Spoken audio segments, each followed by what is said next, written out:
Good morning, everyone, and welcome to Brookings for what I am sure is going to be a lively and provocative discussion. I'm Indira Lakshmanan, Washington columnist for the Boston Globe, and today's event is the third in a series of live tapings for the Brookings podcast network that feature big ideas from Brookings scholars on how the next president should tackle the world's toughest problems. This morning, we're going to focus on America in the world, specifically its relationship with European allies, NATO, and Russia.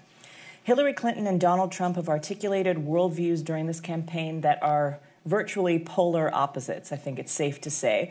Clinton has argued for an internationalist approach that builds on the foreign policy of President Obama and her own foreign policy as Secretary of State, while Trump is pushing for an America that might turn its focus inward by questioning long-standing alliances, international agreements, and foreign trade, while at the same time reimagining a more positive relationship with Russia. I'm delighted to have today for our conversation Brookings experts Fiona Hill and Thomas Wright, who will help us navigate the ways in which the next president could or should treat traditional U.S. alliances and engage with Russia, and how all of this will affect the international order over the next 4 to 8 years. We're going to start with Fiona, who is an expert in the U.S.-Russia relationship, and I'd like you to please lay out for us your policy recommendations for the next president. How should the next president approach Russia, and what would you say success looks like over the next 4 years? Well, I'll start with the question about what will success look like. I think actually there's a rather minimal bar that perhaps we should be setting for ourselves right now. We're in one of the most contentious relationships with Russia that we've been in a long while. Most Russia experts are arguing, is it worse than the 1940s, at the beginning of the Cold War, immediately after World War II? Is it worse than the 1980s when we had a major war scare? Which I think gives you, kind of a bit of a flavour of the kinds of discussions that we're having about the state of that relationship. So basically getting us off a path of confrontation and heightened rhetoric of accusing each other of being involved in our political systems and in elections, as is happening currently, would already be a step forward. So I think we can very easily set a minimal bar here. We're not going to be returning to the idea of a reset in relations, grand bargain, strategic partnerships with Russia. So that's the first point, basically getting ourselves off a confrontational path, taking down the rhetoric and finding a way of having a more normalized discourse with Russia and figuring out how we can move that relationship forward would already be a sign of success. The second point is that we have to stop thinking about Russia in a very narrow context. One of the points that's been made about Russia during the Obama administration is that Russia is a regional power, meaning that Russia is a regional power within a European context. I think we've seen, certainly since Russia's intervention in Syria in 2015, that Russia's idea of a European region is much more extensive than just what we would think of as the normal European theatre defined by NATO and the European Union. Russia also has very important sets of relationships with China and interactions in the Asia-Pacific, because Russia is a very large country. I mean, it's kind of the most obvious thing to say. And when Russians think about their foreign policy and their position in the world, they do think in a multi-regional context. For Russia, for them, it's not just Europe and then the Middle Near East, extending from the Black Sea to the Eastern Mediterranean. It's also Central and South Asia, the borderlands with India, Pakistan, and Afghanistan. It's also then the Asia-Pacific, their relationship with China, North Korea, and Japan, and also then, frankly, with Canada and the United States across the Pacific. I mean, they're actually one of our interlocutors in the Asia-Pacific region as well. And then Russia is, of course, the big Arctic power and a major player on the Arctic Council, and lots of separate interactions with Canada and other Arctic nations. So we need to have a holistic view of Russia. We need to figure out how Russia fits into all these other relationships and not just try to put Russia into a box. And that's one of the ways that we will be able to tackle this. So one of my first recommendations would be not to just slice up the relationship with Russia into little segments, because that's one of the ways that we're getting ourselves into trouble. And then we have to focus, and I think this is where we should bring Tom in on this, on really building up our alliance structure. All of our allies are in trouble, perhaps with the exception of Canada, Australia, and New Zealand, among some of our key partners. In terms of our alliance structure in Europe, Europe's been battered by the Eurozone crisis, then by Brexit, obviously by the migration and refugee crisis. We've had then in the Middle East, our traditional allies there, battered by all of the events since the Arab Spring in 2011, the complete breakdown of the Middle East order. And then in the Asia-Pacific, we clearly have all of our alliances under considerable question, partly as a result of this presidential campaign, frankly, but also because of big questions about the future of China. So we're going to have to take, I think, a very serious approach at looking at all of our regional alliances and figuring out how we work with our allies to tackle critical issues. And Russia will be one of those topics. But the first step is trying to figure out how to take down the confrontation. And we can talk a little bit more about that. So whether it's Hillary Clinton or Donald Trump, neither of them should pull out that reset button that Hillary brought with her to Russia on, I think, her first trip as Secretary of State, the one with the misspelled reset. Yes. No one should try to do that again. And the irony of that was that the mistranslation was overload. And instead of reset, the button had overload. And I think that's pretty true. And that's what's happened. I mean, it was actually very prophetic. We've got an overloaded relationship. We have to figure out how to reduce some of that load. Wow. I think Donald Trump is making a gambit for he knows how to do this, but I said we'll have to see. Well, you mentioned Donald Trump, and so I want to ask you. He has said so many differing things about Russia. On the one hand, he has said that, in the past he said Vladimir Putin might be his best friend. Now he says, I don't really know Vladimir Putin. He's talked about how the U.S. shouldn't get involved in the world. At the same time, he said we could have such a better relationship with the whole world if we were just friends with Russia, and I can do that. He's also said that we should accept that Crimea is part of Russia and that our allies should pay their weight and pull their own freight and not expect us to do it for them. So where is Donald Trump on Russia? Well, that's a very good question. Tom has written a lot about Donald Trump's foreign policy, so I'll leave some of the finer points to Tom, but I won't punt on this question. I think if we're looking at the approach and giving Donald Trump the benefit of the doubt here, I think he's clearly approaching engaging with Russia through the eyes of a deal. This is the man who wrote the book about the art of the deal. And actually, there's something to be said for looking at the relationship with Russia in that context, because that's how many in the Russian political class view relations, very transactional. They also want to make deals, but they want to know who can deliver. So irrespective of whether Donald Trump is laying out the contours of potentially being able to make a deal on certain issues, as he's throwing out there, as he said, he doesn't know Vladimir Putin yet, but he's trying to kind of throw out there the contours of I'm ready to sit down at the table, I could make a deal on some of these issues. The Russian government wants to see that whoever sits down at the table with them can deliver on things that they undertake. So the big challenge for any president, irrespective of whether it's Donald Trump or Hillary Clinton, is they'll have to show that if they're sitting at a table with the Russians, that they know what they want, first of all, and that if they're making any undertakings, that there's going to be something delivered, and that the expectations are the same. Because the problem with our reset policy, how it got overloaded, was it was meant to change the tone of the relationship, to be able to move forward with Russia on issues like the Iran nuclear program, on dealing with Afghanistan. It wasn't really about resetting the US-Russia relationship per se and putting that onto a different front. And Moscow then expected an awful lot from the United States.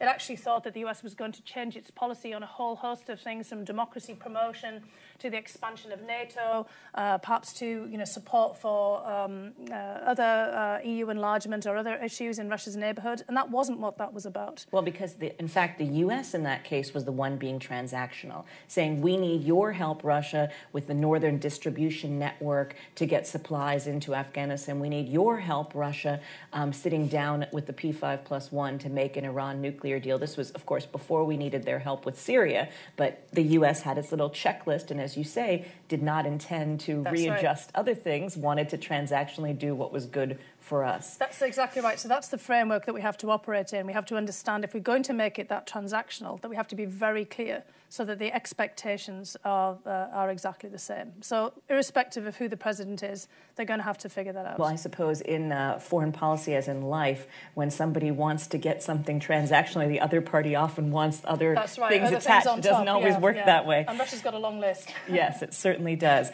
Okay, for those of you in this room or watching our live stream who might be tweeting this event, please please tag at Brookings Inst or at Brookings FP, and you can use the hashtag elections 2016. All right, Tom, you have written extensively not only about Donald Trump and his foreign policy, but also about the U.S.-Europe relationship, particularly with respect to Brexit and the European posture in general of both candidates. So I want to hear what you think the next president should do to improve or change the world order, or should it stay exactly as it is? And what does he or she need to achieve within the first 100 days, to use that hackneyed old construction, to get us there? Thank you, and it's a great pleasure to be here this morning. I think it's difficult to answer that question about both candidates because they're so fundamentally different. I don't think you can really give advice to both of them together, because Trump, I think, if he was elected, would immediately lead to sort of a crisis in Washington in terms of what his foreign policy would look like, and would he adhere to the sort of core visceral beliefs that he's had over several decades, or would he gravitate more toward the center and bring in mainstream Republicans? And my view is that he is a more ideological candidate than we often appreciate. And while there's a lot of bluster and a lot of ignorance on a wide variety of issues, there are certain things that he has been pretty consistent on. He's been consistently, I think he's opposed to U.S. alliances. It's not just burden sharing. I think he's opposed to them, and I think he would try to withdraw the U.S. from security commitments around the world. He's opposed to free trade and would like to sort of go more toward a mercantilist system. And I think he is pro-Russian, he is pro-authoritarian, he has a foreign policy that's very consistent with Russia's national interests. And I think there's he will have a complicated relationship with Putin for many reasons. But I think that the upshot of it all is that he will be fairly compliant in terms of what Putin wants, and I think he will cut a deal that's pretty transactional. I think the deal will be Russian help to fight ISIS, and he'll ally with Assad and Putin in Syria in exchange for neglect of NATO in Europe and allowing NATO to atrophy. And I don't think Russia will make a major move, because why would you make a major move when the President of the United States is essentially acting in a manner consistent with your interests? But that would be essentially the environment we will be in, and that would generate all sorts of pushback and opposition within Washington, within the U.S. foreign policy world. And I think we have no idea where that would end up and the repercussions of it. So I think if Trump wins, there really will, I think first, it will be a tremendous shock to everyone. No one's really expecting it, and it will be one of the greatest sort of shocks in foreign policy and international order in decades. I think the easier part of it's not an easier part of the question, but on Hillary Clinton, I think that's a more traditional one in terms of what should she do, what the first 100 days is, how it would differ. And I'll just make a couple of brief points here.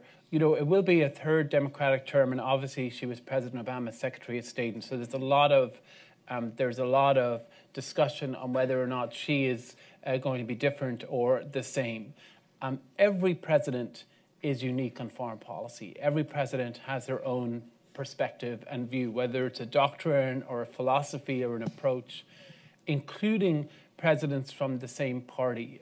President George H.W. Bush was different than President Reagan, President Truman was different than President Roosevelt in very significant ways. And so Hillary Clinton will be no exception. She too will be different than President Obama. There will be, and that's a natural, normal thing. The foreign policy will evolve. President Obama will be different in his third term, if he could run and win one, than he was in his second or in his first. So there's a natural evolution that occurs because events move on, and then there's also the personal sort of approach. So I think the question is, how will she be different? And there I think it's hard to say for sure, because she has a political incentive at the moment to minimize the difference with President Obama. And so we could go about it and look at every detail of every statement she says and says, how is that different from what President Obama said, and really parse every word.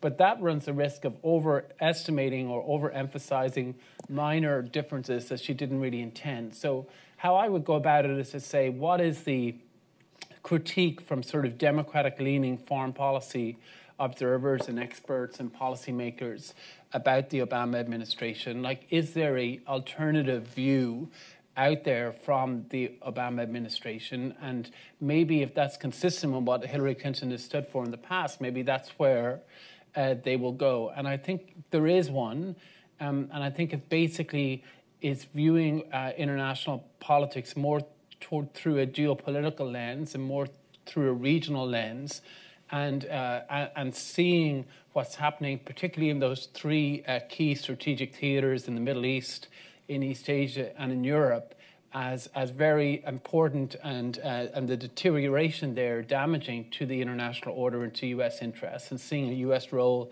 in trying to stabilize and shore up those regional orders.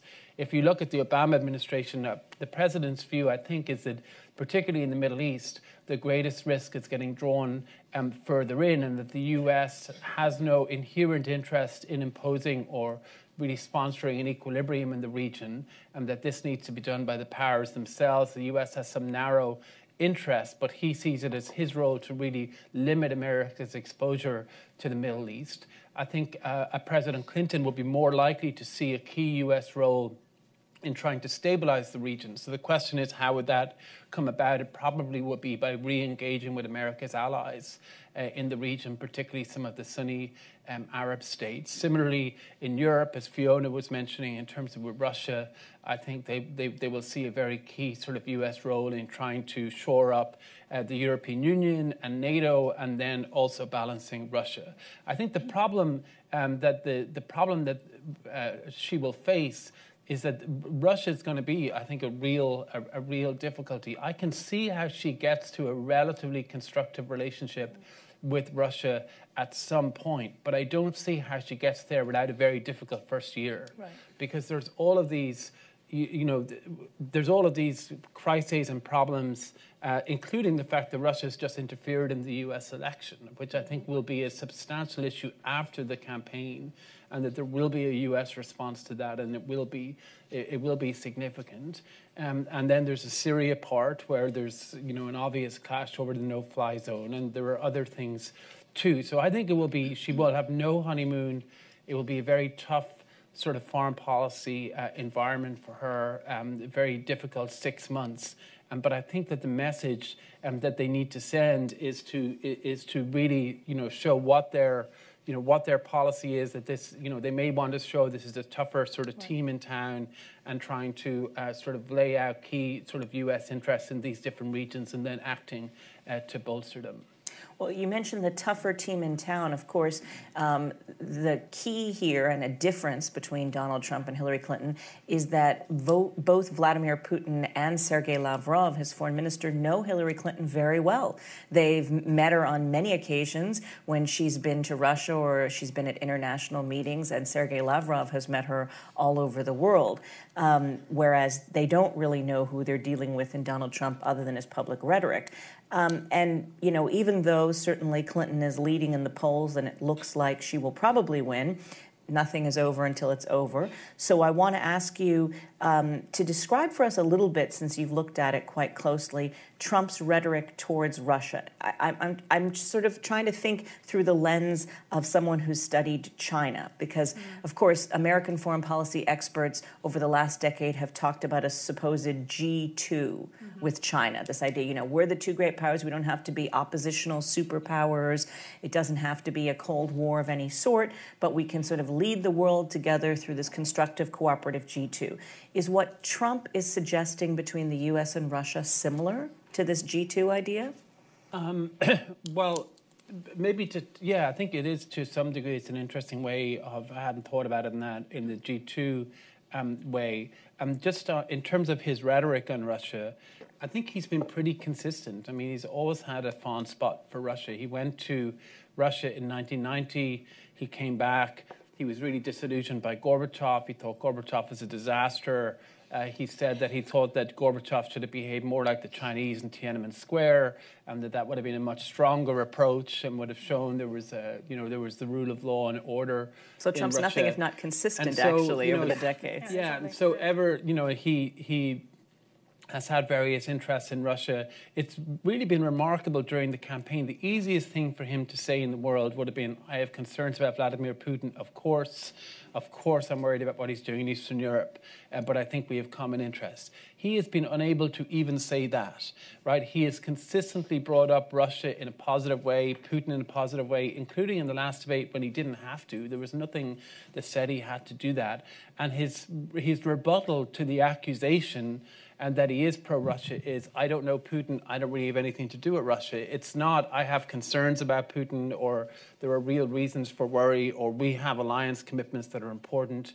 The leader who sought a meeting with him at the UN General Assembly that he refused to meet was the Ukrainian leader. I mean, they intervened in the Republican National Committee platform to change the language on Ukraine.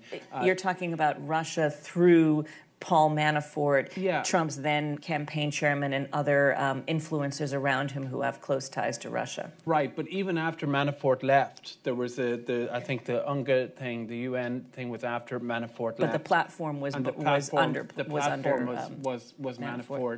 But so I think he has for whatever reason, he has sort of a view that Russia is a partner that he does not want to offend or say anything critical of. There was quite an interesting article in Politico with the biographers of Trump and asking what he was up to. These are the 6 people who've written biographies, and one of them said, maybe this is because he wants Putin's help, because Putin, is his only shot at winning the election. So that's one sort of theory. The other theory is that he genuinely sort of believes this. So I think that's his track record. I mean, and I don't think anyone can find anything where he says something contrary to that, where he lays out all these concerns about Russia, or he talks about the importance of NATO's core mission. So I think that is significant, because he would save himself a lot of grief if he just said 2 sentences on concern, and despite much prompting, he hasn't done so. So that leads me to think that he does want a partnership, that he does see it as very transactional, that he really doesn't care about Eastern Europe or NATO. The one thing he seems to care about is ISIS and Syria, and he thinks Putin will help solve his problem there. But the other thing I would just say in closing is that the leaks and all of this interference and that we've seen, I mean, people haven't really asked in terms of what that means if Trump was elected, right? Because why did we assume that these hackers, whoever they were, didn't also hack the RNC, didn't also hack Trump? I mean, maybe they're just releasing what they have on the Democratic side. And so there is a question about, there's a whole question there in terms of what could come out afterwards, and Putin's role in all of this, and how that might affect the Trump administration. And so I think it's a very sort of worrisome picture, and they have a lot of questions to answer. I mean, this is an unprecedented situation. No one has ever run for president proposing sort of a partnership with an authoritarian regime in a major power before. That's never happened. Well, maybe not in the US, but it certainly happened in other places. I mean, sitting listening to this, you know, for many people in the audience probably, it isn't actually really all that shocking. I guess it's just shocking in the context of this particular presidential campaign when people have been expressing, you know, so many concerns, especially about the hacking and the implications of all of this in the confrontation with Russia overall.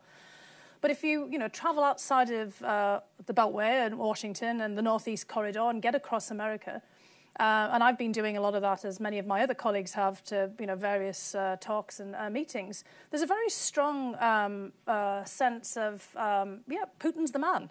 You know, kind of this is a strong leader, and there's quite a bit of admiration. I have literally been in very different settings from this, where people have come up to me and said, "Well, he's the guy. I mean, we should have leaders like this who push our interests." Basically to the detriment of others, and basically are pushing these very strongly. And when you get around Europe and outside of Europe, in the Middle East, lots of travels. I was just in Turkey a week ago, and in the Caucasus some time ago, where there's some trepidation about Putin and Russia. There's also a kind of a feeling that there needs to be a strong hand. And there's, even in places where there's quite a bit of concern about Russia and Russia's intentions towards their own country, there's also a deep but grudging admiration about the way that Putin has been able to push with a weak hand Russia's interests very strongly. Well, the way you're describing... the idea is that Trump, from the outside is trying to do the same thing. Although people, I have to say, are very concerned about the idea of a Trump presidency, nonetheless, here in the US. Oh, so you mean even in the same places around America where you're hearing Americans express grudging admiration or open admiration for Putin as a strong authoritarian leader, those are not the same people who are themselves supporting Trump for president? No, outside of the US, it's a bit more complex. Yeah. But inside the US, I've often found that there is an overlap, but not always an overlap. Interestingly, some of the, and this is getting a little off our topic, but I have seen that I think it was a Pew study that showed that the thing that is most important to you that's going to determine whether you like Trump or not is whether you like authoritarian leaders. If you like authoritarian leaders, then you like Trump. They looked at a number of characteristics, but that was interesting. All right, well, let me ask you, though, Fiona, even if Trump loses the election, do you feel that his rhetoric on Russia is going to have a lasting overhang beyond this election, or is it going to be overshadowed by other sort of more concrete issues like the hacking of the hacking of the emails and any potential election tampering, which U.S. intelligence agencies have warned about? Well, I think those two things have actually gone together because, as we may recall, part of that rhetoric has also included egging on. Yes, saying, please, if you have the 30,000 emails, please release them. Send them our way. Yeah. And, part of this is, frankly, the way that we approach many of these issues in our own discourse about politics. Vladimir Putin rather pointedly said in an interview where he was asked about the hacking, essentially, well, of course, we had nothing to do with it, but really, does it matter, that this information was hacked? Doesn't it matter more about the content? I mean, that's a kind of a paraphrase. But this is the same line that Trump has taken. Who cares, how we got all of this information? What really matters is the information. So, look, I think this is part of our domestic debate about transparency here. Is this all in the public good? For us to be having this debate, if it can be also then manipulated by people from the outside. So I think this whole issue is going to be with us for some time. It's not just going to be in the context of Russia. It's going to be in the context, then, of the way we ourselves discuss issues and deal with information. And so I think we've got ourselves into quite a mess as a result of this election, and Russia is part of it. But it's not the only source, is it, of hacking? I mean, we're not really clear, let's be totally frank about it, as who exactly has done the hacking. Although something like 17 U.S. national security intelligence agencies have said, and actually not just said with a high degree of... Exactly, but they can't say for sure, knowing something about this, who exactly ordered this. Mm-hmm. What we can be sure is, if there were Russian hackers, they were not being reined in by the Kremlin. There was not any restraint here. So there's clearly an intent to let this play out for as long as it's got legs. Mm-hmm. And then there's an awful lot of people who are jumping onto the bandwagon of this as well and just doing this themselves. I mean, there's a recent hack of a Russian official on some of their attitudes towards Ukraine that appears to have been done by sort of a self-appointed internet vigilante. You know, we're getting an awful lot of that happening now as well. So that's what I say about we've really kind of pushed this to and the genie's a out very of the large bottle. extent. Yeah, the genie's completely out of the bottle. I mean, I would just recommend to everybody never send an email again. Yes. I mean, there was a recent column about, you know, emojis. I mean, I think that's what my emails are going to look like. You know, good luck on interpreting them in the future. But I think we're really in this kind of space now where everything is fair game. And that's where we really have had a huge jump in this presidential election cycle. During the Cold War, there was a lot of this spy versus spy. There was a good piece in Reuters recently about pointing out that the Soviet Union, you know, really tried to influence the election of Ronald Reagan by putting out, you know, information. We've got lots of evidence, you know, through the whole Soviet period. Books have been written about this, about the ways that we've all tried to interfere in each other's politics. But social media and the internet and the ubiquity of emails and cell phones sitting next to yours, you know, here, you know, really just put the opportunities for mischief in a completely different space than they've ever been before. And everybody is basically involved in this. So right, this genie is very much out of the bottle, and this is not going to go away. Agreed. All right. Well, let's set aside the hacking issue and the tampering issue for a moment, and let's drill down a bit on alliances. And Tom, I want to ask you because, you know, on the one hand, we certainly have some oppositional interests to Russia's. At the same time, they're not just out there to hack the U.S. election and hack democratic email. They're also a regional actor with their own national interests in certain parts of the world, in Europe, in Asia, in the Middle East. So I wonder, in your view, is it possible that Russia will continue to challenge U.S. leadership in certain regions, like Europe and the Middle East, where it sees itself as having core national interests, while perhaps engaging with the U.S. in a more cooperative way to counterbalance what both the U.S. and Russia see as a rising China? That's a great question. I think Russia will continue to cooperate with the U.S. where its interests suggest that it should. And so the Iran nuclear deal was a good example. There were other issues, counterterrorism, maybe other issues as well, where that cooperation will continue. And I think one of the important things is not to allow the tensions over Eastern Europe and Ukraine or in the Middle East to spill over onto all of these global issues. That also works both ways, though. I think it's important that we don't let the need for cooperation on global issues crowd out the importance of pushing back regionally where there is disagreement. China is an interesting case. I don't see really the U.S. and Russia cooperating on China. I mean, Russia has, I think, long-term concerns about the rise of China, but it views that as secondary to its confrontation with the West at the moment, and is sort of, I think, had a dialogue with itself about relegating that to sort of a second priority status for the time being. Although there are people in Russia who've written to the contrary and said that China is more of a problem, but I don't think that's where Putin is headed. It's interesting how Putin is acting in Asia, because of course he's trying to get closer to China, but he's not just trying to get closer to China. He's also trying to build a regional role for Russia, and is working more closely with Japan as well in terms of the dialogue and the Russian-Japanese dialogue, particularly over some of the outstanding issues from the Second World War. I think is one where the U.S. has been engaged too, as sort of a cautious actor, sort of saying, you know, just be careful about going too far here. And so that sort of trilateral diplomacy, I think, will be interesting to watch, because obviously Japan is a very important sort of key ally of the United States. And we're not sort of talking about it this morning, but there are many issues in Asia where Japan will be crucial too, and the rebuilding, well, not rebuilding, but deepening the alliances applies to all three regions, not just to Europe and to the Middle East. So I think it will be, there will be a variety of issues. There will be some scope for cooperation, but there are these really large issues where there are divergence of interests, and that's sort of what worries me.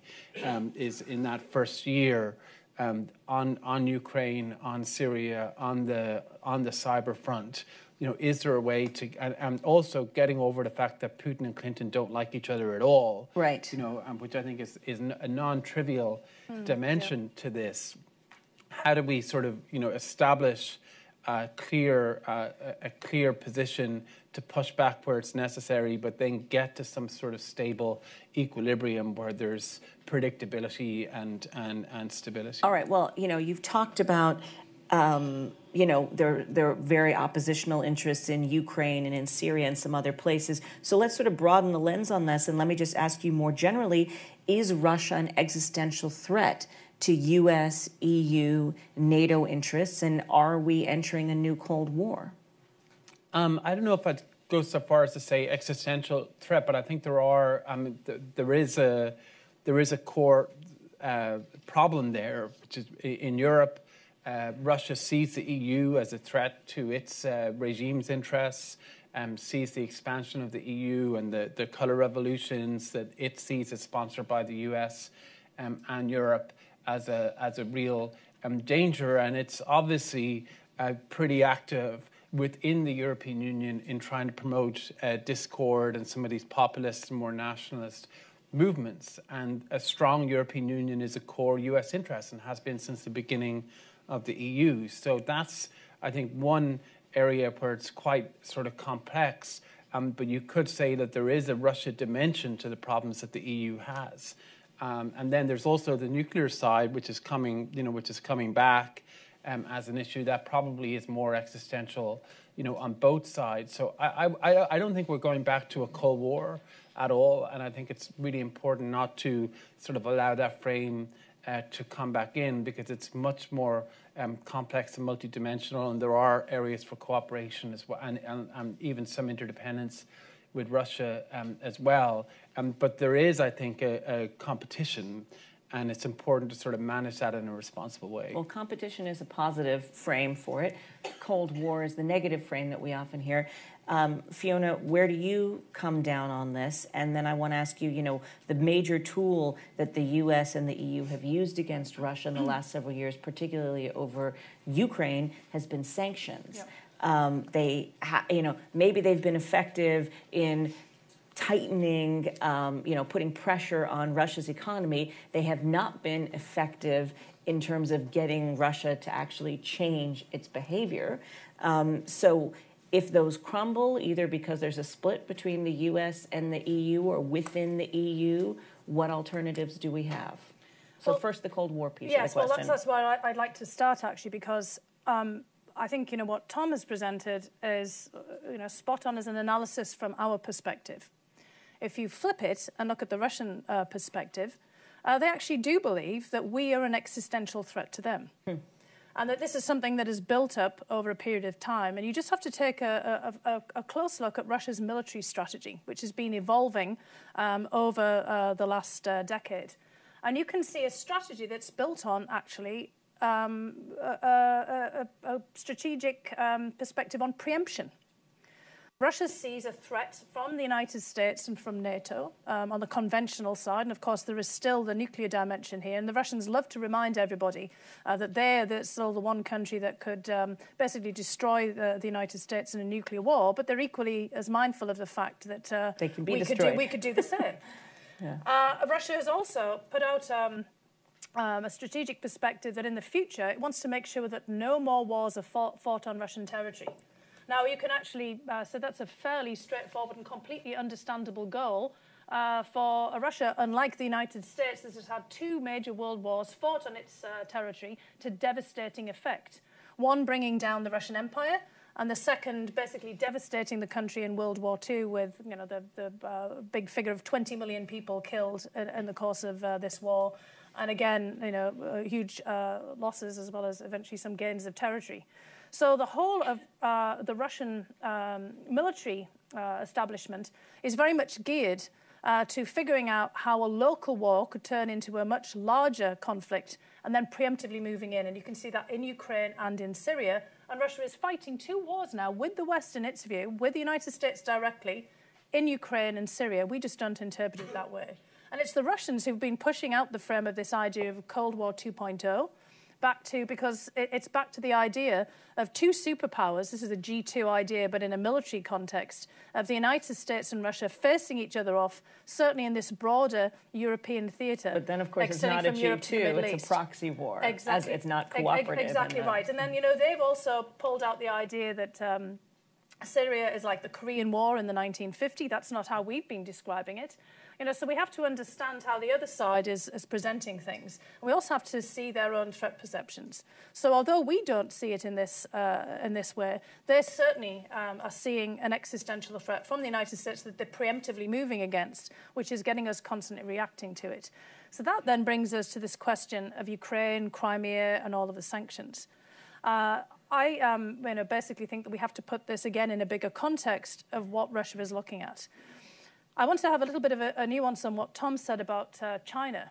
China is a very important relationship for Russia vis-a-vis the way that they think they can react with the United States. They do worry about China over the longer term, but they also want to kind of create as much of a strategic partnership with China as possible. Where they are the weakest is in the Asia-Pacific and in the Arctic, as well as in their soft underbelly, which is Central Asia. And China is now in all of those places. Asia-Pacific, China is the dominant power. The G2 there is with the United States. In the Arctic, China is already making forays there. A lot of the Russian military buildup is against the idea that others like China may start to make claims on international waters and positions in the Arctic. And similarly in Central Asia, China is the other dominant power in that region, no longer Russia. So on the issue of Ukraine and Crimea, as Tom said, Russia has no desire actually to change, and you've suggested this as well, change its position. It does want to get rid of the sanctions. And what Russia is trying to do right now is weaken the sanctions regime, not just in Europe, but also the sanctions are G7 sanctions, not just Europe and the United States. And the other player in the G7 is Japan. Japan has a serious concern about its relationship with China. Japanese leaders will describe China now as the most serious existential threat to them since 1945. The Russians are very well aware of this feeling of vulnerability, and they're playing upon that. Everything that we see now in this back and forth between Japan and Russia on their baggage left over from World War II and their territorial dispute and the lack of a peace treaty is being driven by the hope that Japan can be peeled off, and its anxiety about will the United States still be there as its guarantor of the alliance in the Asia-Pacific, whether they can exploit that too to, basically play on Japan's anxiety to peel it away somewhat from the alliance structure. And also, more importantly, in the meantime, peel it away from sanctions. Well, in the same way that Tom said that one of the first orders of business if Hillary Clinton is elected is going to be going around reassuring traditional U.S. allies such as Gulf states, Saudi Arabia, Israel, I am sure that one of the first things she will do is be reassuring Japan. I agree. And on her first trip as Secretary of State, which I went on with her as a reporter, Tokyo was her literally first stop as Secretary of State. Emphasizing the importance of that treaty alliance and its centrality to U.S. foreign policy. Okay, I want to be able to get to some of the questions that we got in advance from the audience. But before we do that, Tom, I want to just switch gears to Brexit, since you've worked on this topic a lot, and say, all right, so if Hillary Clinton wins the election, or for that matter, Donald Trump, what have they each said about working with Britain after Brexit? And how could either one of them as president help shape the future of U.S. with Europe, given the Brexit situation that nobody knows exactly how it's going to unfold? Right. I don't think Donald Trump knows much about Brexit, except that it was a surprise result, so he loves it because of that. And so he keeps calling us up Mr. Brexit, but it's not because of anything to do with the substance. It's just because he... And because Nigel Farage is his new best friend. And Nigel Farage is his new best friend, although when Farage went to the RNC, he said, wow, I feel sort of left-wing here. This is a surprising Although Nigel Farage at the second debate said that Donald Trump dominated Hillary like a silverback gorilla. A match made in heaven, those two. I think a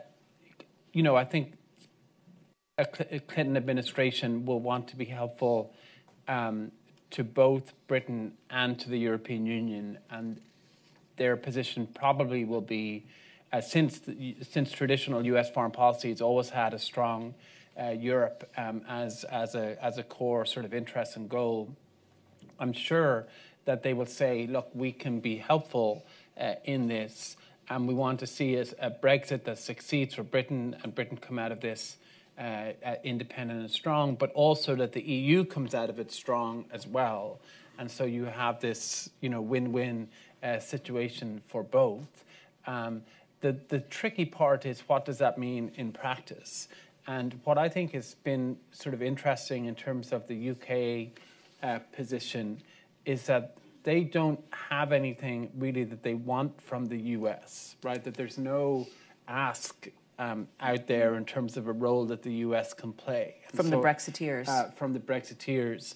I'll get on to trade in 1 second, but just as a general sort of diplomatic thing, it's not sort of obvious what the United States can do, and Britain certainly doesn't seem to have a clear sort of notion of what a US role will be. Now, there is a quiet diplomacy, I think, that could be helpful and sort of appealing to both the EU and the UK to have the better angels of their nature prevail in terms of dealing with each other and to avoid maybe some very hardline and counterproductive positions.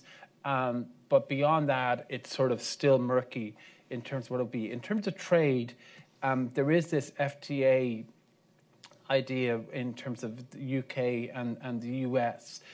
But it is, and I think that would be very appealing. It's already appealing on the Hill, and there's a major move amongst Republicans to endorse it.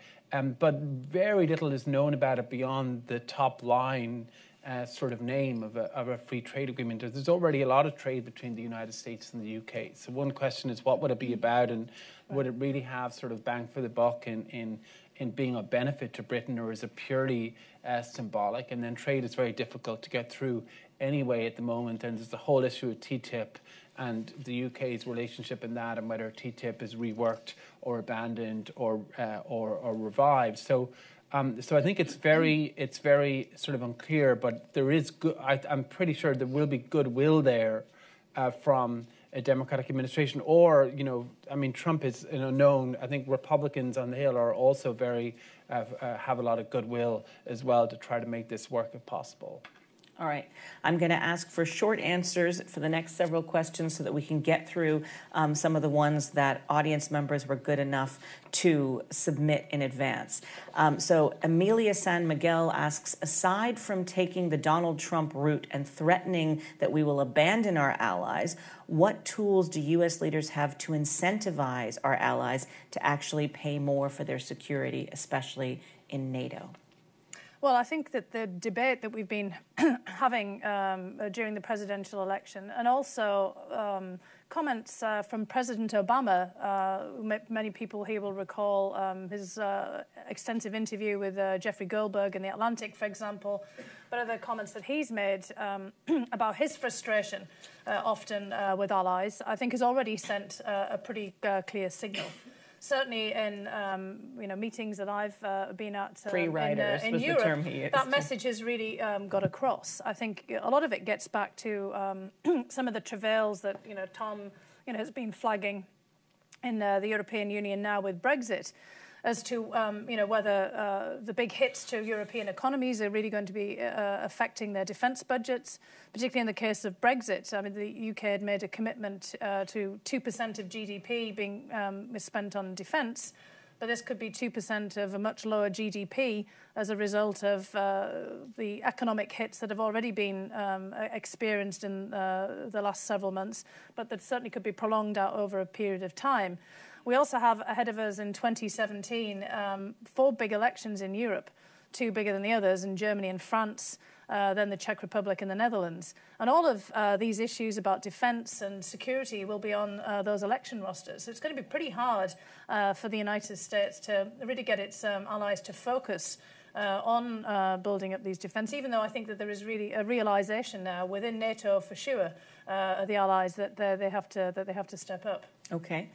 I like this question from audience member Bohdan Belai, who says, how does the United States balance support for domestic reform in other countries where the U.S. doesn't have the leverage to deter or challenge other local powers militarily? Thoughts? Do you read it again? Sorry. Yeah, I think the question is really saying, so the United States wants to help reform in other countries, countries that may be undergoing democratic reform, but we don't have the leverage. I think this person may be thinking about Ukraine or Eastern Europe, that, you want to support democratic movements, but then you can't actually deter Russia, for example, from going in and stopping a color revolution, for example. Yeah, I think it's a big dilemma, and I think it is a problem. The issue though would be that if you say there's nothing that can be done, then it will probably make it much worse. And so I think in somewhere like Ukraine, it's important to engage as much as possible for reform, even if there are these external constraints because of external intervention. But it's true that as long as there is a external threat to a country like Ukraine, domestic reform will be very difficult because a country like Russia has too many levers that it can pull. I do think as a general rule, promoting reform works best when the local actors want it, and when and that's not the case everywhere. It is the case in a couple of places, and so finding that moment of ripeness, like where is, rather than treating this as a general policy rule that has to be applied everywhere, how do we take moments of opportunity where there is an opening for reform to back it and to take advantage of that moment, I think is sort of one of the key things that the next administration should look for. Okay. Vijendra Kumar wants to know which countries would it be important for the U.S. to cooperate with in maintaining an international liberal order, given that the U.S. still supports so many authoritarian regimes? Well, that's, of course, the big question in our foreign policy. And, I think it actually gets into, the response to the last question as well. One of the reasons that sometimes we're just not very effective about supporting reforms in other countries is precisely because we often then support authoritarian regimes based on interpretations of our national interest. I mean, it's certainly the case that before the Arab Spring, and before the domestic upheavals there, that we were, perfectly satisfied with, dealing with many of the leaders at the top of those countries until the political crisis emerged. I think this is going to have to be another part of our ongoing foreign policy debates here, as to how we handle this, and then how we actually show that we do stand by our values and principles on reform and on good governance. It's the perpetual challenge of American foreign policy, and it's always the one that actually, in many respects, undercuts some of our own positions and efforts to promote better governance around the world. In both Democratic and Republican administrations. It's an equal problem. This is a kind of an overall problem, frankly, actually, of anybody's foreign policy. I think if we could look at most, in any country, most countries, they have that same dilemma. It's the the perpetual kind of response of our son of a bitch, kind of in the idea. I can't remember who first coined wasn't that, it Henry Kissinger? Yeah, something like that. Yes, exactly. And maybe someone can remind us who he was talking about. Oh, I know. He was talking about the Pakistani leader at the time, Zia al-Haq, and he said he's a son of a bitch, but he's our son of a bitch. That's apparently what he said. Okay. Someone can Google and check if I'm right, yeah, but we'll I think that's right. Feedback. No, not quite right. Anyway, I think that's right, exactly. If my memory serves. All right, well, I have a question of my own that brings back the sort of domestic politics and its intersection with foreign policy. And that is, we've got this growing populist, nationalist sentiment in the U.S. Even if Donald Trump doesn't win, the polls are showing about 40% support for him and for those ideas. Will that trend and theme in American domestic politics, will that fight against efforts to maintain or build up our traditional alliances, or is that going to fade away? Is that domestic nationalism really more about trade and immigration and less about our conduct of foreign policy? Yeah, I think it's always been there. What's interesting about this campaign is that, and maybe it's stronger this cycle than before, but what's really notable is that Trump has chosen to tap into it. Most nominees do not choose to tap into it to this extent. They have a sense of limits or they have a sense of what the appropriate policy is, and so they walk up to the line, but they don't really go across it. You know, Ted Cruz was the first candidate to describe his foreign policy as America first. He said it first in a debate last fall. Well, it actually is a term that dates back to Nazi appeasers. I know that, but I mean, he's the first one in this cycle to say that term. I mean, yeah, before Donald Trump did. But of course, he's the first one to say that in terms of tapping into that old tradition. Right. But even he did not then go and say that he was opposed to NATO or that he wanted to pull out of alliances. And so what I'm trying to say is that in general, political leaders are cognizant of those limits, and Trump has not been. Mm-hmm. And he is really trying to ramp this up. And I think we've seen, the reaction. The question is whether or not future Republicans that are trying to, or maybe even Democrats who are trying to tap into that populist wave, do they have the same sense of no limits, that they will just try to drive a truck through all of this, or do they try to tap into it, but they still want to be in NATO, they still want to be in the alliances, they still want an internationalist position? And I have no idea. I could see a plausible story for either outcome, right. But I don't know what they will do in terms of a Clinton administration.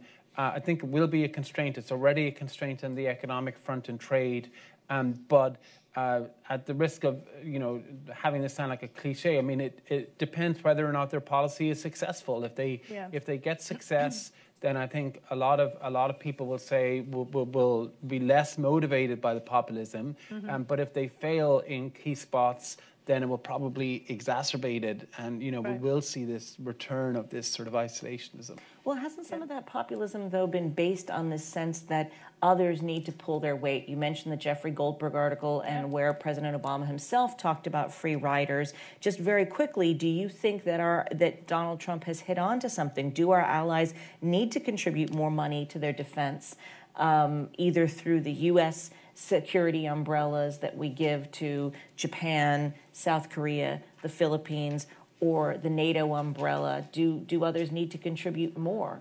Well, I think actually they do, and we need to actually have a serious dialogue with our allies about this. And you mentioned the Philippines. I mean, here's the perfect example of where we could very easily be getting taken advantage of, because we have a new leader in the Philippines who feels that he can basically go out and insult the United States and engage as he sees fit, but still then be able to kind of walk things back and keep the alliance structure as it is. And frankly, we've been experiencing that in many other settings.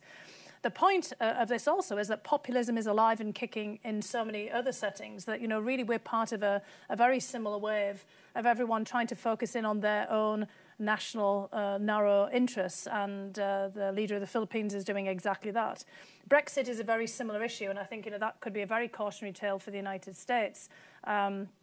This was driven not by just a fringe of UKIP, but by a very strong streak within the Conservative Party, and also the grassroots of Labour, of a feeling of Britain first. They're talking about a global Britain, a Britain going back to, kind of stringent of some mercantile roots, but also of a fortress Britain cutting itself off from Europe and the waves of migrants and refugees coming in. And not wanting to pay the bill for people who come in. Correct. But then that brings me back to the other question, which is, if we say that allies should be carrying more of their own weight, paying more of their own freight, then why shouldn't Japan, South Korea, Saudi Arabia develop their own nuclear deterrents? Why shouldn't they have their own nuclear weapons to defend themselves? And that's actually the space that we're in now. I mean, there are discussions in other countries now about precisely that issue. So, I mean, we're really going to have a very crowded agenda for a new president to deal with about alliances. We're going to be unpacking, I think, and we have a colleague here at Brookings, Steve Pfeiffer, who has just written a new report on, the other powers, the third powers, nuclear powers, and their stances. These kind of questions about whether other countries will also seek a nuclear weapon. That's been a debate in the Middle East, obviously, as the rivalry between Saudi Arabia and Iran has picked up. It's one of the reasons, of course, why the Obama administration wanted to move ahead very quickly on curbing and constraining Iran's nuclear program, so that there wasn't then further proliferation of nuclear weapons programs around the region. They wanted to try to keep the genie in the bottle while we're so focused on what's happening in North Korea. We've basically got a whole situation here where an awful lot of our allies and traditional partners are hedging, looking to put their own issues first and trying to think about how they can basically promote positions because of uncertainty about where their relationship with the United States lies, or in some cases because they see that perhaps their interests lie in a different direction. So this is, I think we're at that big inflection point now where we're going to have to address a lot of our alliances and a lot of our relationships. And nice plug for your colleague, Steve Pfeiffer, who is a nuclear expert and former U.S. nuclear official, for his paper, which you can find on the Brookings website. And I also tweeted a link to it at Indira L, so you can find it there too. So, all right, quick lightning round as we wrap up. And I'm going to ambush you with this question, which is rank the 3 most important alliances to the United States of the next president. Has to be either mending or dealing with. Go. Whoever wants to go first. I say Europe first because it's our longest traditional standing alliance. And by Europe, you mean EU, or do you mean NATO? What I mean there is actually a set of mutually reinforcing alliances. It can't just be NATO, because so many countries have fallen out of NATO and are not likely to be in NATO either in the European context. The European Union is in trouble, but we also then have within that the OSCE and other institutions. So it's looking at Europe and our transatlantic partnership writ large and figuring out how we can reinforce that relationship with the institutional arrangements we have. Then the G7, I think, is it hasn't not really. The G8. Well, let's just say the G7 for now. These things can be flexible, and I hope will evolve in time. And that also gives us a link over through Japan to the Asia Pacific, and I think that has to be the second. And I think if we can get those 2 sets of alliances, pillars set up, and then we can move on more broadly. Obviously, our own hemisphere with Canada and Mexico G7. Is also pretty important. It's Europe, G7, and who you're putting in third place? I'm putting then the alliances in the Asia Pacific, in third as a link place. through the G7. Okay, so Tom. very briefly, the 3 major alliances that there's some prospect for deepening and in one case repairing are Germany, Saudi Arabia and Japan, and the 3 ones that I think will have a crisis or be very problematic are Turkey, the Philippines and Egypt. Wow. Yeah, well, I agree with those on the individual level. Absolutely. I wish we had another hour to talk about those, the 3 that are at crisis point. All right. Well, I want to thank everyone for coming out early this morning or tuning in to the live stream early this morning and hearing from Fiona and Tom about their recommendations. You can read more on the Brookings website from their papers. And also, for our podcast audience, the tape of this is going to be available through the Brookings Intersections or Brookings Cafeteria podcast, and you just have to look for Brookings in your podcast app. And please come back and join us next week for breakfast again on Tuesday morning, when we're going to be doing the 4th in our Election 2016 series, Big Problems, Big Questions, and Agenda for the Next President. We'll be talking with Daryl West and Robert McKenzie about violent extremism in America and abroad. Thanks and have a great day.